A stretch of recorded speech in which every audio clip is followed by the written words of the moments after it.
Good morning. I am back in the Bay Area, back on the Bay Trail, and it's time for... Hey, what's that smell?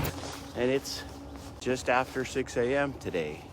It's been smelling, it's been pretty windy out here the last couple of days, and it's been smelling like jet fuel because, well, the Oakland airport is right over here, and as the jets take off going north, the wind blows south, comes back around, and you get the smell of jet exhaust as you're riding down the trail, almost 2 miles worth. And then again this morning, you could smell the methane and the low tide. That's what it smelled like. So how's everybody doing out there? Surviving all the hoopla that's going on around the world. I know it's very, very difficult times right now for 7.6 billion people in the world. The world is just flipping crazy right now. Anyway, it's the extremists that liars, the extremists that really make things worse because they are the loud minority. Is that what you call it? The loud minority. Yeah, the vocal minority. But these guys are just loud. It's ridiculous. Liars, we tend to like liars. It's true. And there are people, it's all around the world, the liars. And you don't get to be a billionaire without a lie or two. And that's just kind of an opinion, because when you look at the leaders of huge corporations that made billions of dollars, they could sell their product for 40% less and still make a profit and make a lot of money. But they tell us they deserve it. People buy it. So if you're following one person and they're telling lies, nobody cares about the fact checking. They just, if they tell you it's the truth, a lot of people just believe them, blanket believe them. And then once you're in their cult, that's called undue influence, then people just, you believe everything else they say. And the funny thing is that it brings these extreme views, and then people say hateful things, start to do hateful things, all these things that over the last 70 years or so, we learn to appreciate each other in the world, and it's just disappearing right now. Now just the leaders, the people that have the money, the people that have the power, the people that have control are just dividing us, and it's working. It's working very, very well. And that's sad. The misinformation, the disinformation, liars. It's all predicated on lying, and that lying gets them power. I mean, we look at a lot of the leaders that have been accused of, some sexual harassment stuff, and they lie their way out of it. And it's insane. And then we love them more. I don't get it. I'm infuriated by it. It causes wars, obviously. But the key to that is that, there's very little tolerance anymore. I hope that people are allowed to retain the choices of their own bodies. I'm just thinking about our human rights here, and it's like, just think about it. What if I developed cancer and I wanted to go get a treatment? They said, you're not eligible for that treatment. It's not legal for you. It's just, I know that's an extreme analogy, but man, I pray. Nobody thinks that, oh yeah, if I get pregnant, I'm gonna have an abortion. Nobody wakes up thinking that. It's a situation that happens, often out of passion, and the timing isn't right. But for people to, man, if you believe in pro-life, fantastic, pro-life, do that for you. But if you believe in pro-choice, fantastic, do that for you. Pro-guns, do that for you. Against guns, do that for you. Why does it have to be unilateral for everybody to do the same darn thing? Everybody should have the freedom to choose. Yes, regulations. We need regulations on all that stuff. When you drive your car, regulations. When you fly through the airports, TSA, regulations. The liars that have the power, that have the money, love this because right now we can't get anything done because the liars are controlling the far wing on this side and the far wing on that side, and they just won't budge. And in the process, these liars are taking more and more power and attempting to control us that much more.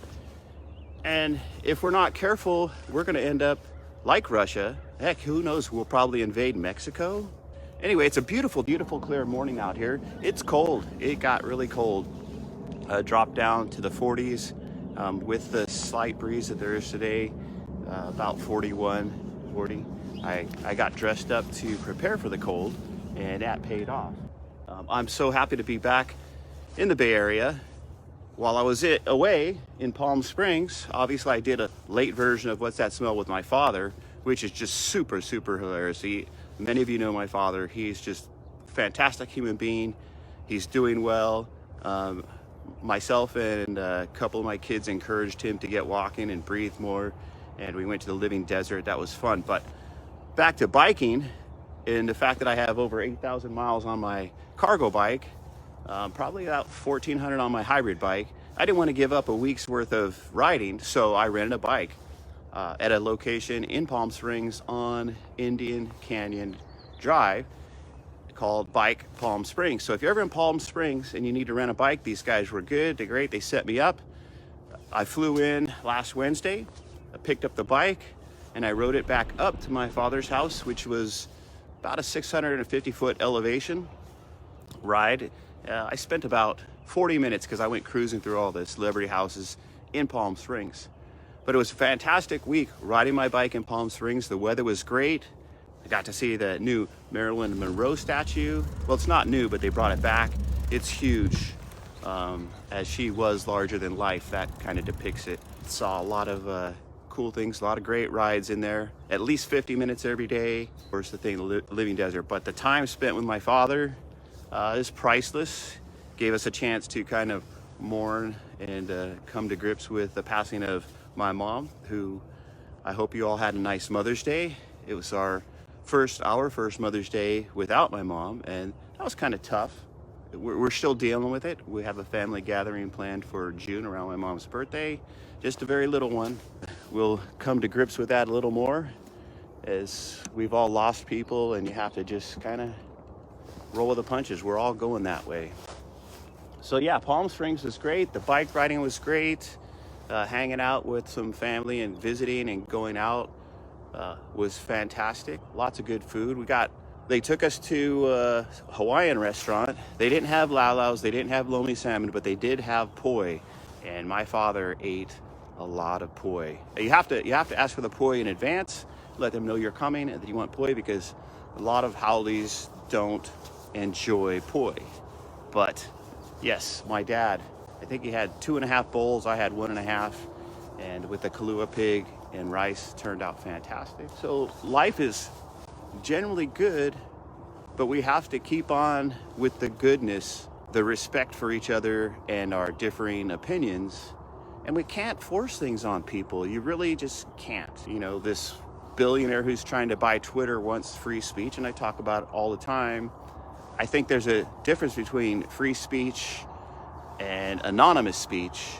And if you bring back a format that just allows people to rant and rave like they do on the app called Parler, it's a recipe for just inciting violence. Inciting violence is a key to keeping people under control and keeping people divided and all that other stuff. God, it makes me mad. I'm not going to go out and kill anybody over it, but so the far wing does want you to fall in line. Billionaires in politics, we got to get that money out of politics. The other thing that's kind of coming up here recently is that people that are basically white nationalists. You know, I have a multicultural background, so I'm obviously used to people of color, used to people of Asian descent, and it doesn't freak me out. But yeah, there's a lot of people in the country that are threatened by diversity and threatened by gender and orientations and all this stuff. Man, it's a right. We're all people. Everybody has a right to be who they are. Leave it alone. In some instances, I think about we're trying to segment it off. Again, we're divided. You know, we have Black Lives Matter here, the LGBTQ stuff over here. You have the gun rights activists here. It's like we're all humans and we all deserve to be treated equally. And I think you don't need to divide those rights up. They're all encompassed in the right to pursue happiness. And you shouldn't be able to take that away from anybody in any way, shape, or form. So one of my friends posted and said that, yeah, I had a great video for Kennedy Park in Hayward, but where the heck is my 8,000 mile video on YouTube? And he's right. It's in the can, working on it. I spend too much time editing, which is probably why I haven't had any What's That Smells up on YouTube recently. But I do have to get the one with my father posted up there because that was funny, that was fun. It's always great to have conversations with my father because he's a realist and he's very kind to everybody. Everybody loves my dad, except for extremists and far-wingers who can't take the truth sometimes, and how we tend to migrate towards liars and how insane that is. So I just want you to keep in mind, do fact check. Don't take things for what they say the first time you hear it. Check it out, see what's underneath the covers, so to speak, and what might be going on behind the scenes. Listen to somebody with a different perspective to give yourself a better perspective.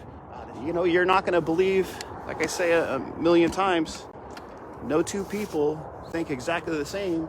So when they try to bring us to the left and to the right and just split us down the middle and keep us divided, that's not necessarily true. Don't believe it. Don't think you have to belong to one group or the other, or that if they believe this one thing, you have to believe everything else they say.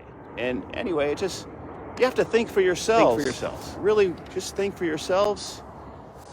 And on that note, it's time to get on my way. And thank you for watching What's That Smell? 6 a.m. And we'll get back to this next week. You guys have a great week. It's looking beautiful out here. For the people of Ukraine, I hope you keep defending and protecting what is yours. For the people, I have some friends in New Mexico. I pray for you guys in the fires. People in California know what that's like. So I hope they can get that fire under control and that people are safe and we don't lose any lives. All of us in the west of the Mississippi as well, the west, Colorado's kind of the west. We're gonna have a drought. We're gonna have some fire problems here. So yeah, Colorado's not exempt. They had that one earlier this year. So just pray for the firefighters, pray for the people in those areas. High winds, high temps, man. So be safe. And like Ellen says, be kind, be thoughtful, and all that other good stuff. I'll see you guys later. Thanks. Hey, what's that smell? This tree looks great here. I can't kind of see it, but this tree is awesome looking. And